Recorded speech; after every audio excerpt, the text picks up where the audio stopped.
দেখেন যে একটা টিলার মানে অতি তাড়াতাড়ি কিভাবে নষ্ট হয়। তো এই যে যে ইটা দেখতে পাচ্ছেন সাইলেন্সারের যে মুখ, এটা হচ্ছে মানে যেখান থেকে আর কি ইঞ্জিনটা হাওয়া নেই, তো সেইখানে আর কি ঘুরিয়ে দেওয়া সেই জায়গায়। তো এটা মনে হচ্ছে ভাঙা।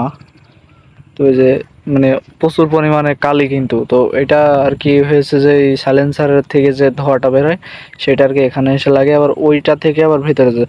তো এইটা হচ্ছে দিয়া যে মানে পরিষ্কার যে বাতাসটা নেবে এক সাইড থেকে ই করে দেবে, কিন্তু সেটা কিন্তু দেয়নি, যার কারণে ইঞ্জিনটা কিন্তু অতি তাড়াতাড়ি নষ্ট হয়েছে।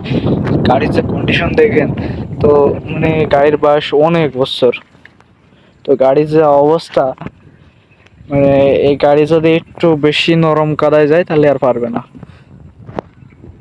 তো আর কি এটা দেখে আর কি মানে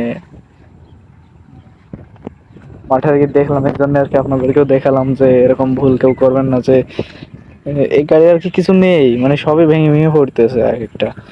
এই যে দেখেন সামনে যে এটা থাকে, এটা থাকে যে কোনো সময় যদি মানে গাড়িটা যদি পুঁতে যায় তাহলে টান দিয়ে উঠাই নিয়ে আসবে, তো সেটাও দেখেন ওইখান থেকে যে বেঁধে রাখা পড়ে যাচ্ছে তেলের লাইন, মানে ওইটাও বাধা। তারপরে আপনার সাইলেন্সার পাইপও ফেটে গেছে, দেখতে পাচ্ছেন, দেখানো যাচ্ছে না, তো এই যে ফেটে গেছে। তো ওই কলার ওইটাও আর কি ফাটা। আর কোথায় গাড়ি পুরাই মানে বেহাল অবস্থা যাকে বলে, তো আর কি অযত্নের কারণে আর কি এরকমটাই হয়। মানে যে যারা আছে সে আর কি যত্ন করে না, অথচ যার নাই সে আর কি পাওয়ার জন্য খুবই করে, তো সেই রকম একটা বিষয়।